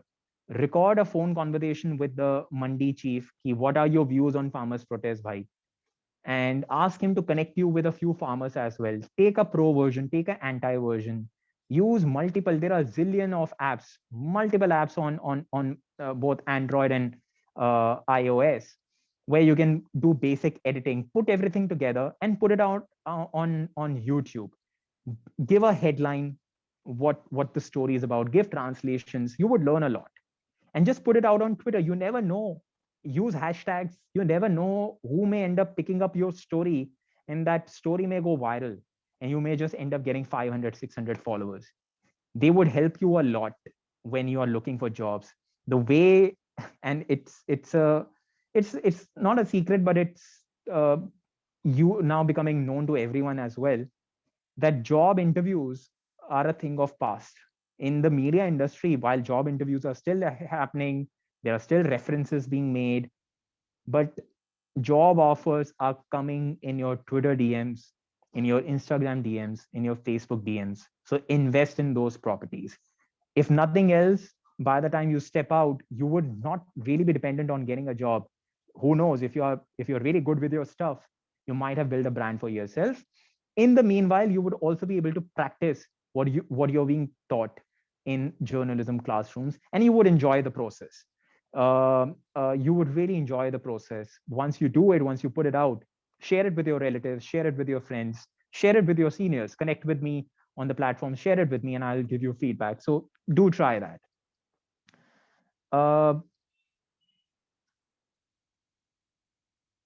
So yeah, but finally, what I also want to say is that digital media, while we are talking about, I've really hard sell, in a way, I've done hard selling of digital media here, but like everything in life, digital media is a double-edged sword. And Mr. Nirula was talking about it as well, how there is abundance of fake news, fake images, hate stuff, trolls which are bought. These are fake IDs which are there to just abuse you. So don't indulge in that. I've done detailed investigations where I've sat as a silent spectator, as a silent member of WhatsApp and Telegram groups of thousands and thousands of paid trolls, where they are paid money to just abuse you, abuse journalists, which question any government, any system. These are fake IDs. They are paid. I've done investigations like Operation Hashtag, in which I've exposed how they abuse you. They spread fake news. Don't get deterred by it. Stay focused. Your job is to put the information out. Question the government. Question the administration. That is the most beautiful thing about our job, that we can question them. People have hopes in you, and that is the message that I wanted to give to students. It's a double-edged sword. There's going to be a lot of fake news. Don't get swayed in that tsunami of people putting out whatever they are getting on WhatsApp. No, you're not supposed to do that. You're supposed to check everything. Do Google reverse image search. Look for reliable, credible media sources online and otherwise, and cross check everything, because anyone else, as I said, can put anything, but people expect you to cross check and verify. And yeah, that's all I wanted to talk about. uh, there are other examples as well, but I would let the floor be open to some questions now, so that people, those who have questions, can ask, and I can then elaborate on some of the points. Okay, Guru Prasad sir, please allow me to have that Q&A session round, because both of our Yes, panelists. please go ahead. Go ahead. Yeah. So we have a number of questions for both the panelists. So first, I have got a question from Ravindra Kevlani to Sahil sir, and his question is: as you talk about digital presence, how can we actually get noticed and increase reach, as it is hard to reach an audiences even with authentic content? Sahil sir, this question is to you. I think that's a very, very valid question. And we all have that in mind. Even now, right now, despite having so many followers, at times I put out stories which I think are great, which I think is are really powerful, but they don't get the kind of response that I expected them to. One thing is learning a bit about social engine optimization as well, search engine optimization, SEO as we call it. Uh, Read about it, talk to your seniors, refer to some books, how search engine optimization works, what are the keywords you should include in putting your stories out. One, form your own mini WhatsApp and Telegram groups in which you can have, say, all the students. Suppose if is that a question from a student? Yes. This is a question from students, sir. Ravindra Kevlani. Okay. So to students, I would like to say that make your Telegram and WhatsApp group, support each other. Add all your third year, second year, first year, and maybe those who have just passed out, all the students in that group. When you put out a report, when you tweet out a report, put that tweet in that group and make sure that everyone retweets. Or if someone disagrees with it, they share their points of view respectively, in a very civilized way. What that would do is it would lead to some engagement on your tweet. Similarly, do that on YouTube, do that on Instagram. There's a way algorithm of these digital mediums work, and that requires people to respond to the reports, people to interact with the reports by writing comments, by retweeting, by liking on YouTube, similarly liking, putting on comments, similarly on Instagram. And the more you engage, the more is the engaging rate. Engaging rate is, again, these interactions like comments, likes, and share. That's why you would hear every YouTuber saying, please like, please share, please subscribe. There's a reason, because the more you do it, the more a content creator gets that, the higher and the more and more frequently it would appear in those suggested videos that you get in YouTube, or those tweets which you see going viral. So do that. As students, build a community, support each other, and let's not have, of course, even in students there is bound to be that rivalry, that I'm better and he or she is not, or the other person would also think that the same way. Even right now, despite having worked for so many years, we all think, we all have that tendency to be competitive. But despite that, support each other. So that's one. B, learn about social search engine optimization. And while there is theoretical knowledge, the more you do it, the better you would learn. For instance, it was just last year that I learned that videos on Twitter should be of 1:1 in the video aspect. I've been tweeting for like a decade, but then I realized, why are my videos not looking of great quality? So I read about it, and I found out that the videos need to be in 1:1. So on one of these apps, all that you need to do is edit your video and click on the option where it automatically converts the video to 1:1. You don't need to do anything. And in that, by doing that, the video quality on Twitter looks better. And also, when people are just scrolling and not clicking on your tweets, they fit in the square box which Twitter prefers. So I didn't know this for 10 years. And I got to know this just last year. So the more you read, the more you do, the better outcome you're going to get. So that is point number 3. that you need to also learn about how each medium works. You already know about how Facebook or Instagram works because you have been active on that. But I would still say that the main mediums as a journalist, and especially as a budding journalist, are really mediums like Twitter, um, and YouTube. So learn about them, and for, of course, don't be hesitant in sharing your work with your seniors. Hard sell your stuff. There's no one. People used to tell me that, "Arey, don't hard sell your stuff." Then I would ask them that the industry is just going to hard sell primetime anchors. Who's going to sell reporters? So you have to sell your own stuff.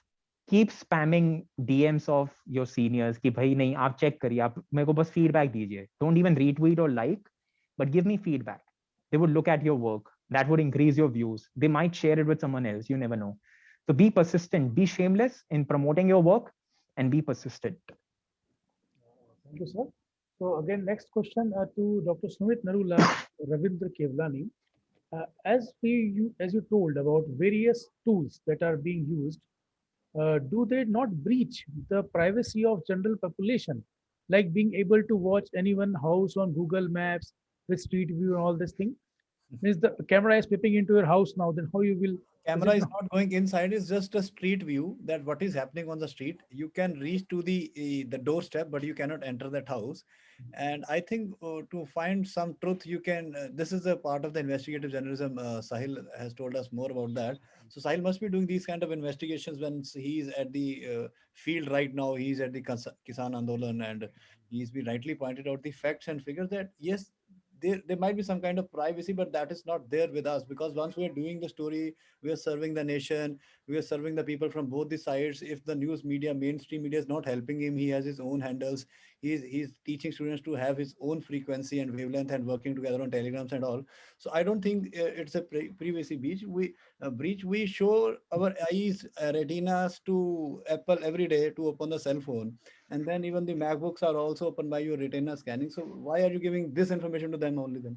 So if there is information, then any kind of information can be taken out, until unless it's a very, very crucial information. Your bank accounts have been taken out, or some secret chats of are there. But otherwise, it's a simple tools which I just told you to just to reach to the right place, that where the bombing has happened, where there was crowd or not, whether this kind of place exists or not, just to reach to that level and to understand that what is the reality. Sometimes there are bogus news, that when he rightly claimed about that news, that the news that somebody came and attacked, wanted to attack, and the news just shut down. So to reach to the authenticity of that, we can have some kind of softwares, and we can verify, and it is a verified news that he told that yes, some kind of the wrong things were about to happen there on 24.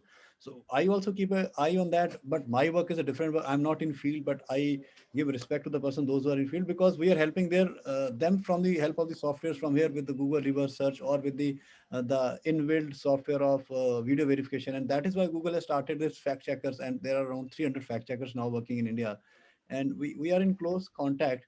And it's not that the government is doing bad. Government is also doing the fact check with PIB fact check. I couldn't show you. PIB fact check is also doing a fact check stories on the stories of government, and we have alt news, we have fact checkers, and there are a couple of agencies, multiple agencies working together. So there is nothing like breaching the privacy until unless we don't enter that home of a particular person. But yes, to read, to give you the story and to tell you the truth, we need to reach there. We cannot reach to Honolulu or Hong Kong or anywhere else, but these tools are helping us. I cannot reach the Kisan Andolan, but through Google mapping, I can at least view that what is happening there. And this satellite imagery is helping us, and it is free for everybody. Even Sahil can also use it. He can reach to my place where I'm sitting. So this is just that we would like to see each other more better, and then information should be given to all. Okay. And one more anonymous attendee has got a question to Sahil sir. Isn't what rightly is the shutdown of internet sort of is an undemocratic and the implement of laws and under reading them, ignoring the actual conditions the law requires to be implemented. Right now, what you are covering, sir, and you have told that the internet was shut down over there. The question is pertaining to that only. Is it right act of a government to do that? Absolutely not. Absolutely not. And if anyone has any doubts about why that was done, then let me just clear it. That was done to stop uh, digital journalists, independent creators, And not just me, there was a reporter from even Scoop Poop. Now, Scoop Poop is not a journalism website, but it has presence on the ground where people go on the ground. And most of you would have consumed reports from Scoop Poop as well. So they were there. What has happened with farmers' protests is the national media has completely decided to boycott it, or show it in the negative light. We all know that. And whereas independents and digital creators and people who are working with Scoop Poop or webs or are working independently. For instance, you have Ajit Anjumji, you have Sakshi Joshi, you have uh, uh, various other individuals who are doing it on their own. They are dependent on internet because they don't have OB vans like television channels. Television channels anyway were not working, were not showing farmers protests or not showing in a very fair way. So people were getting to know about farmers protests from independents, which are largely, of course, on digital mediums. And I remember when internet was disconnected, it led to huge issues. It still is a problem at borders, but now we have found our ways. For instance, at this very beautiful residence of a family, they usually let me in, let me use their Wi-Fi, and which is a optical fiber connection. So the speed is really great. Similarly, there are homes near Singhu border, which are pro farmers protests, which let you in. Farmers, of course, farmer unions have also people from the IT sector. So they have set up their Wi-Fi hotspots at particular locations. We have come to know of apps which let us at least put out textual tweets, even if we don't have internet, where we just have to connect our Twitter account to a SMS app where we can, and even if I don't have internet right now, I can put out a textual tweet just with text, what is happening. Using which I did put out a few tweets as well. For instance, 3 weeks ago, some people claiming to be locals, but they were goons, claiming to be locals, had come and started pelting stones at the farmers' protest site.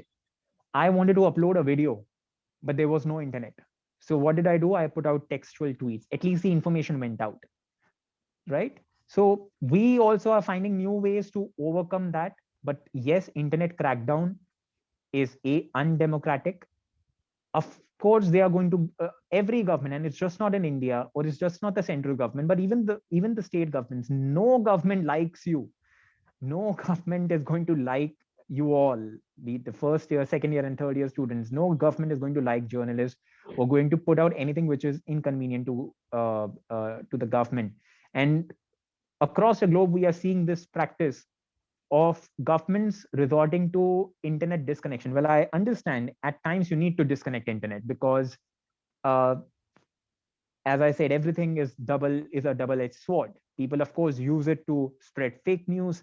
People use it to gather at a point, but it adversely affects fair journalists who are and independent journalists who are there and trying to report.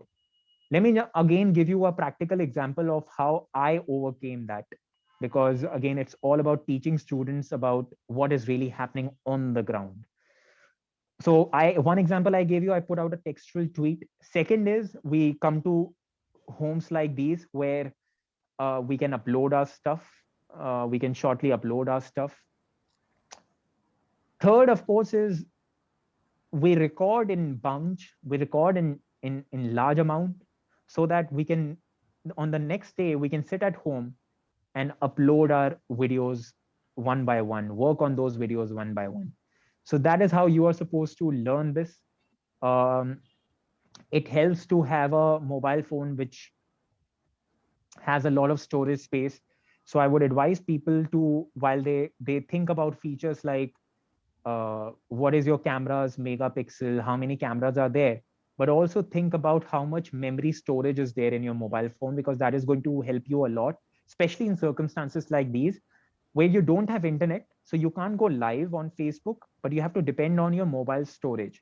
It's a very small point, but it plays a huge role while dealing with day-to-day activities. For instance, earlier I was stuck with iPhone, and it's an overrated phone because there is just no space. I used to have a 16 GB phone, I remember when I used to cover news, I ended up always wasting time in deleting videos before I can record, and by that time the news would be over.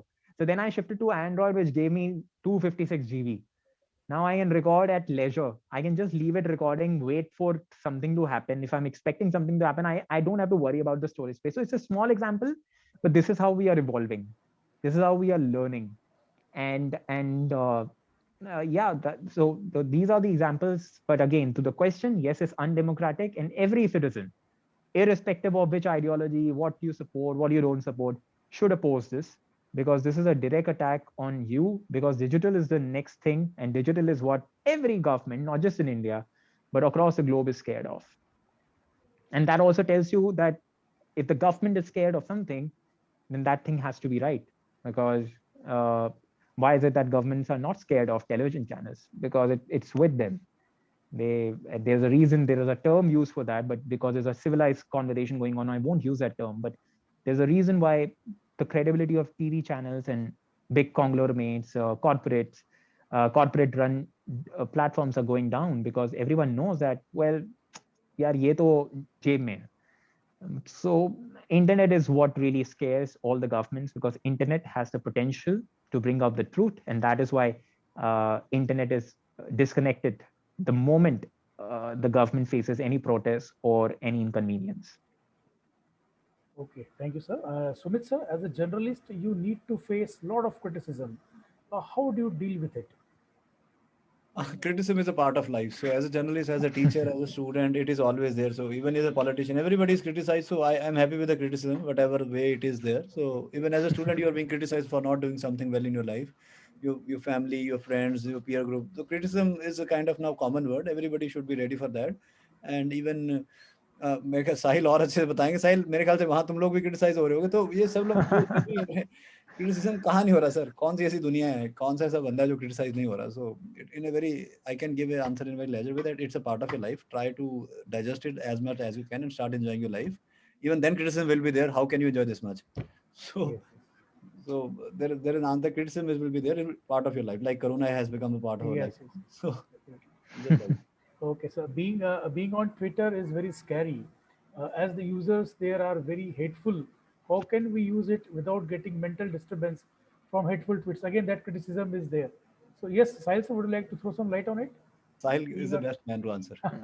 And, but Dr. Sumit Narula, you have also answered it really well, and I think that's the gist of what even I would like to say, that criticism is going to happen. The more you're criticized means, again, you need to look at the where the criticism is coming in from. Uh, if criticism is just abuse, if criticism is just hate, if people are not even ready to watch your report, and just because you are putting it out, they are abusing you, they are criticizing you, then you have to understand that it is part of organized trolling, and it's an industry. It's a hate industry, and I've done detailed work in that. Students can go, and I'm not selling it, but you can also go to News Laundry's website. They have done a recent investigation.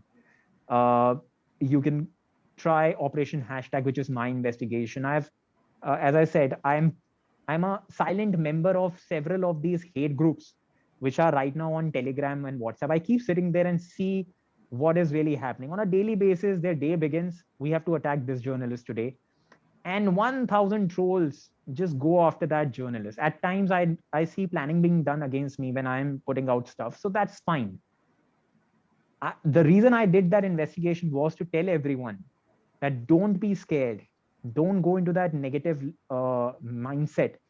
Don't go into, don't get scared that, oh, there are people who are actually threatening me, or there are people who are actually abusing me. No, these are not real people. Every political outfit now has paid a lot of money to abuse those who are in the other political outfit, those who don't match their ideology, or the journalists they don't feel convenient about, or the journalists. Suppose in state governments, you have a different political party leading. In central government, you have a different political party leading. So in state government, of course, journalists who are going to be reporting against that state government, they are not going to be welcomed by the state government, right? So there are trolls, And this is organized trolling. So you have to keep that in mind, that of course, if I'm going to do what I'm supposed to do, that is to hold the governments accountable, to hold the system accountable, then there is a battery, there's an organized machinery of thousands and thousands of people who are paid money to just abuse you. So it has taken me time, but I have now, because I when I started doing this investigation in the year 2018, and did a detailed one in 2019, and I'm still doing it in 2021, I realized that I need to ignore it. But it took me a lot of time to mentally train myself. Now I enjoy it, because what they end up doing is increase my engagement rate. Yes. Every time they put a comment, they help me. Yes. And I'm not helping them by not responding. So if you don't respond them and they put in, let that be there. Don't worry about that. Sahil, Put your stuff out. the same case comes up when we catch fake predatory and clone journals. There is some kind of new academic corruption is happening. So as and when you caught a fake journal whose papers have been selected for selection board, they will say that, sir, why are you catching us? I said, you are corrupting the academics of research and all this. Said, why it's bothering you? I said, I'm an Indian, it will bother me. Why would I like to live in a country which is nothing in research? And why are you publishing? You know that these are predatory journals, these are clone journals. Why are you not going to Scopus and Web of Science, the best of the agencies? So and without Dr. Nirula, without even naming that that e-platform, because we are again doing a very civilized discussion. We know that when a story came out against an e-learning website, e-learning app, they hired trolls to attack each and every person who was criticizing it. So you know about it.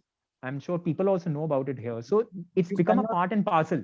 You cannot stop this information. In Google also we learned this misinformation, disinformation, the penetration, but there are people like us, those who are going to stop them, and Sahil is also there. So it is there. You need to learn the basics, and the questions are very, very interesting. And yes, ethics you need to learn from the teachers, and yes, field you have to learn from Sahil. So there's a combination of both. The teacher will also be teaching you good things, and Sahil will be sending you to the kind of the field experience that is first and field experience that is giving. So yes, fake news, disinformation, criticism, it will be there, but enjoy the life. Maze karo. Maze karo. And the lesson is mentally. Let me just add one thing to what the experts are telling in journalism, that criticism comes everywhere for everyone, no matter what you do. But I think as journalists, they face more criticism because journalists criticize everyone else. Yeah. And they should also expect that. They should also expect they will get more. Very good point. Right. So we have the right to tell them the truth also. So okay. Maybe we can go to the next question, Dr. Amit. Yeah. So this question is for both of you, sir, to Sumit sir and to Sahil sir. How safe is it for a female journalist to get to the depth of a criminal story? Safety issues will always be there anywhere. Even you're going home late from your mall and you watched a movie and you reaching late in big cities, and the problem of safety is always there. And in India, it has been highlighted long than any other country. Even European countries are also not safe even in the nights because of some of the cases we have heard. And there are a couple of movies and thriller series are also being made, the European and the Americans. That's not highlighted like India has been highlighted. So, but I think the journey is safe now, and Sahil is into the field. He can tell you more about this. I left the job in 2013, and then I joined teaching. At that time was we go in the cab. The female faculties were dropped first to their homes, the sub-editors and the others. And I was on the page one, so I was dropped at the last after releasing the newspaper at around 1:30 or 2 midnight, or next day morning we reach home at 2 a.m.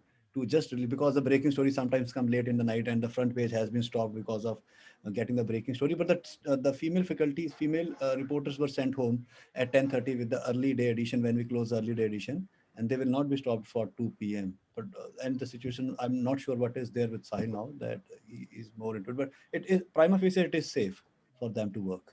Sahil. Yeah, it has absolutely considerably improved over the last few years, because now both men and women both are learning ways to, particularly women are learning ways to how to be more safe. As Dr. Nirula also said, it's always about learning more and more. But I of course cannot speak on behalf of women, because they have their own challenges, and I can claim to understand what they go through. But again, it's what they go through, right? And they only know what they feel mentally, how it deters them. I'm like, for instance, I can tell you how coronavirus has impacted me as a journalist. Coronavirus is also a virus, right? Just like there is a virus against women's safety. This is a virus that affected all. And as a result of that, how it hampered my job. For instance, right now I'm live wearing just one layer of mask, but when I'm out on the fields, there's another mask over this because scientists say that you should wear two layer of mask. There is a shield then. There's a reason I'm wearing this cap because it keeps my hair protected so that I don't have to go back and wash my hair. So when I wear all these stuff, it's very difficult to speak. It's almost impossible. And that's why I'm focusing more on recording videos, clicking images, putting text out, because it's just not possible to walk, record, and talk. So that has hampered my job. Suppose if this virus wasn't there, then it would have become easier for me. Similarly, for women, if the threat wasn't there, it would have been easier for them, right? Now they have to worry about reaching home on time. I am part of so many hate groups because I have to analyze what they are doing. Can a woman do that? Yes, she can, but she would have to think about 1,000 things. What if my number gets leaked? What if they are able to identify me? And the kind of threats that the woman would be exposed to. Most of the women come from several cities to work in Noida-based film industry, film city. So there are women who are going to there are young girls who are going to come from Madhya Pradesh to work in Noida.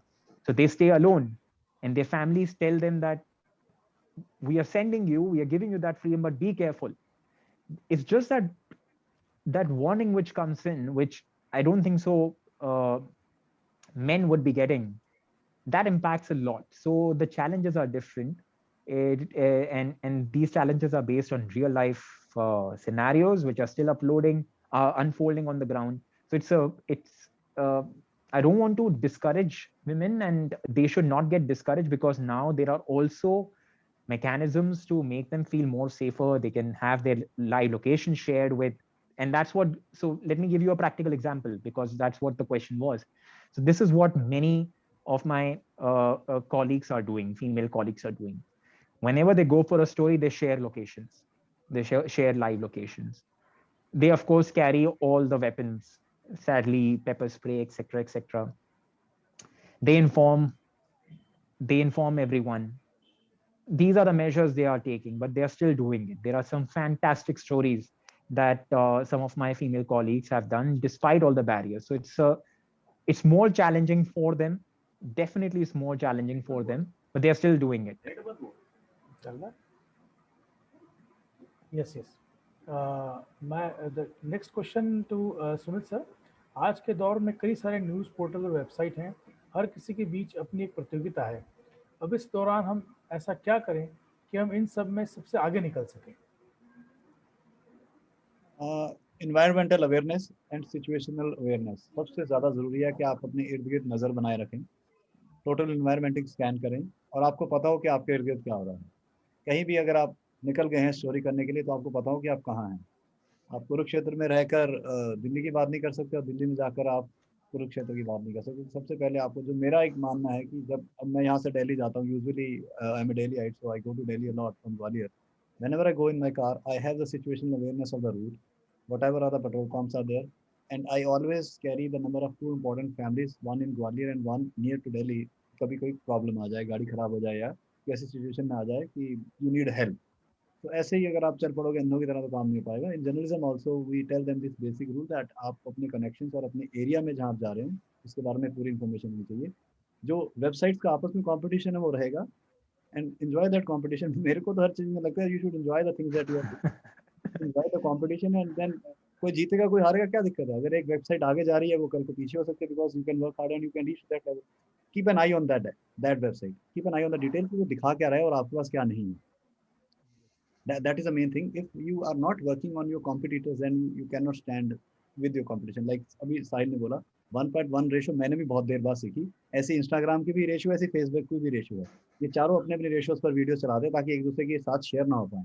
तो इसलिए अगर if he is learning at this age, जो बहुत ही high level journalist, और ही is learning, तो हम लोग तो क्या है, जो students हैं हमारे साथ. So competition will always be there. Just see an eye on the competition that he has an eye. One by one ratio पे Twitter पे handling अच्छी शुरू कर दी. So how others and how you can check the website and how others are doing. उनकी website पे देखें क्या ऐसा जो आपके पास नहीं. Obviously never go for fake news, misinformation, disinformation and rumor mongering. बच कर चलें. राजदीप सरदेसाई माफी मांग चुका है और एनडीटीवी का केस आपको पता ही है, मैम को क्या मिला था कि हार्वर्ड के नाम पर उनके साथ क्या हुआ. तो इस तरह के तरीकों से भी बच के रहना. फेक न्यूज़ डिसइंफॉर्मेशन से बहुत ज़्यादा बचने की इस वक्त जरूरत है. और देखें कि अगर वो वेबसाइट फेक ही न्यूज़ चला रही है, कंपटीशन है ही नहीं हमारा. कई ऐसी वेबसाइट्स हैं जो फेक ही न्यूज़ चला रही हैं और एक ही स्टोरी दे रही है. Do not follow them. Competition है ही नहीं हमारा. बिल्कुल competition, very very valid point, because there is no competition. Fake news sells more.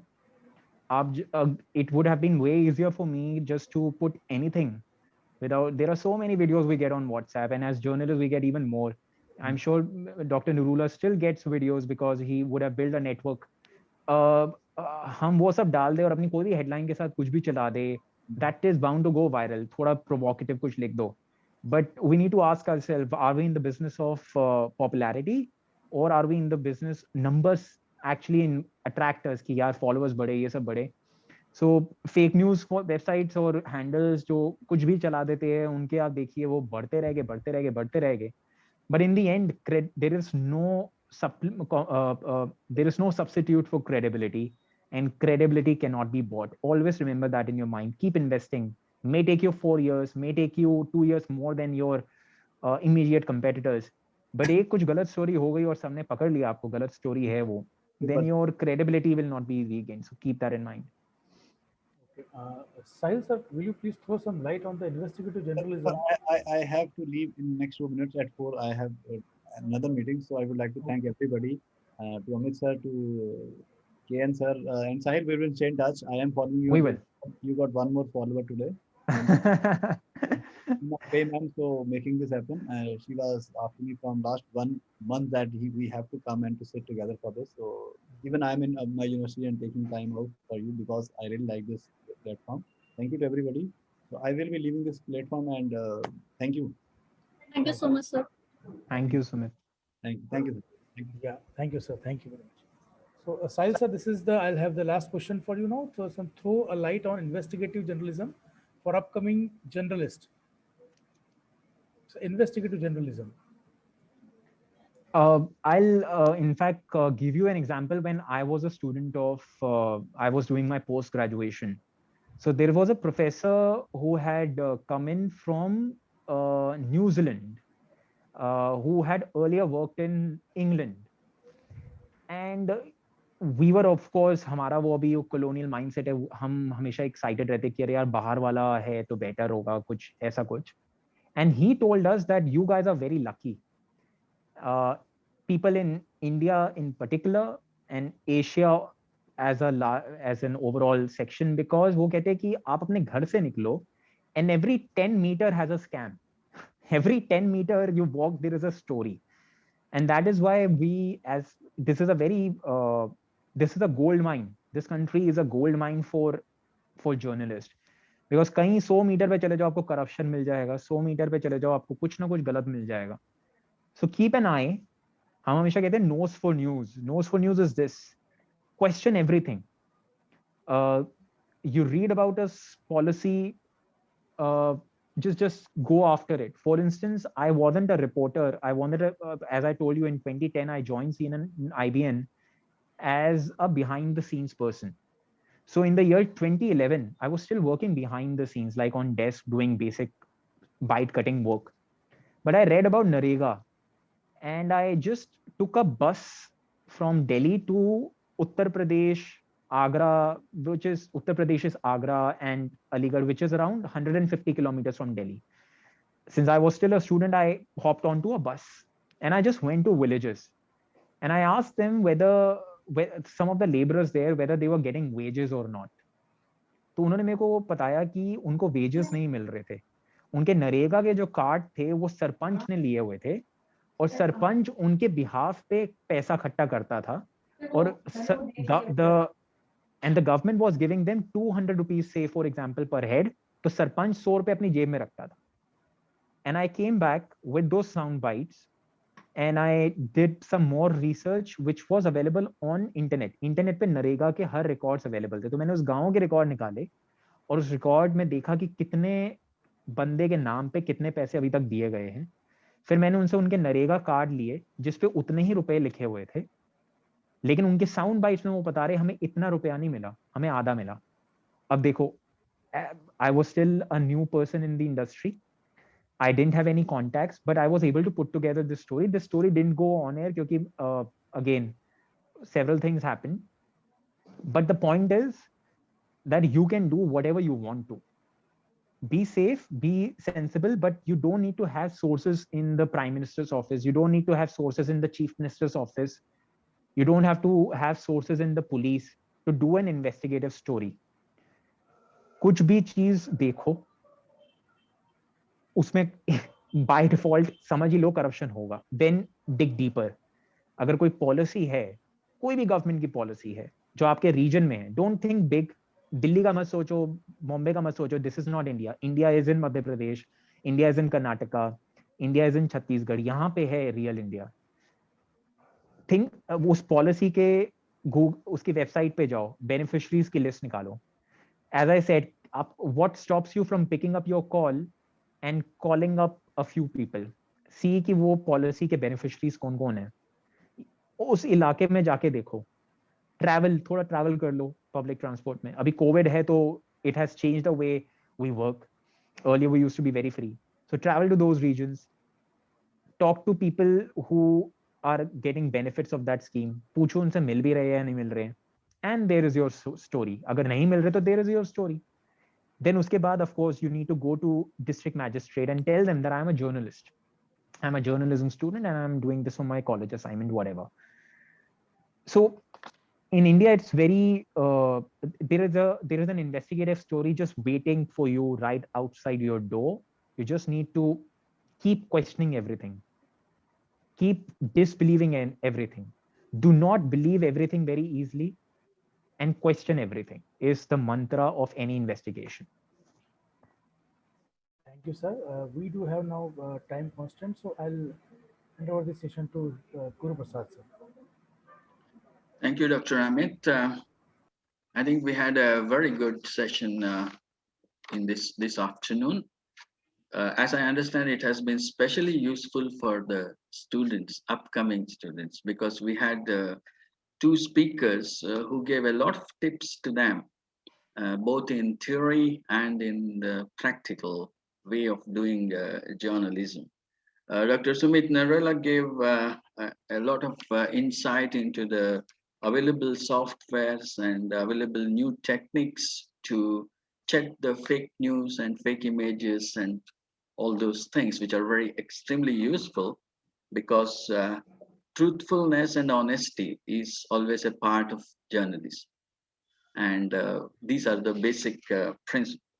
And of course, Mr. Sahil, who is already on the field and reporting from the field, I think was very informative. I am sure that many students would like to emulate his examples, which he has illustrated in many ways.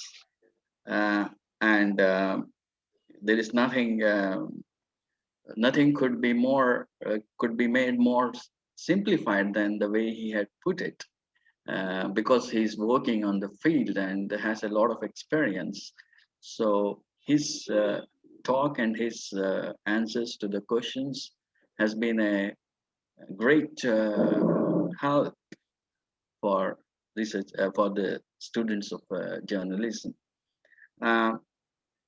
All these speakers have pointed out that what boils down, what is important at the end of the day for a journalist is the credibility, the truth, and the honesty, which makes a journalist a true journalist. We are old timers, and we miss a few things particularly because of the digital world. As the speaker said, the digital world brings more closer to the reality, both the listeners and readers more closer to the reality, because everyone now, as Sahil put it, Everyone is a journalist now. Everyone with a mobile phone and a camera is a journalist. But what will differentiate a true journalist from the common people is the way the language is used, the way news is filtered, and the way to find the truth. Because a common man would not go through and would not undergo this kind of training. He would say anything, and in his he may get carried away and say a lot of imaginative things. This is what usually happens when I see the WhatsApp news and others, and that questions the credibility to a great extent, as I have seen. Many times I get it. I get the message also in the WhatsApp that this is a WhatsApp news, so don't believe it. that is the question. The credibility deficit is always there. Why do you still go to TV channel or a newspaper? Is because of its authenticity. You may see anything in the WhatsApp, but you would still like to see it from an authentic person, because you have the confidence that what comes in the newspaper has gone through the reality check, has gone through the check for honesty, and it has gone through several filters before it reaches you. Now, that is the importance of journalism as I understand as a layman. So I thank the speakers once again, and thanks to Dr. Amit Joshi and also to Ritika Sharma for inviting me to this session. Thank you very much. Over to Dr. Amit Joshi. Thank you, sir. Thank you, Sahil sir, especially for telling us what is digital property. I have heard only about that digital property, and you have told us the nitty-gritty about the digital property and how to invest in it, especially for the upcoming generation and the students. And we are thankful to Dr. Narula for telling us about the softwares and about telling the so many thoughts, awareness, open sources of softwares. And thank you very much to all of us for joining us. Now I conclude the session over here. Thank you very much.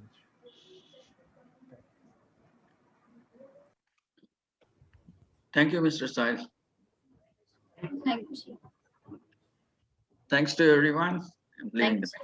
Thank you, sir.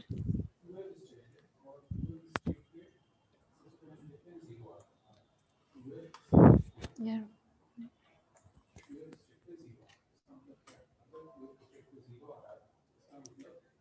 Sir meeting and कर दीजिए.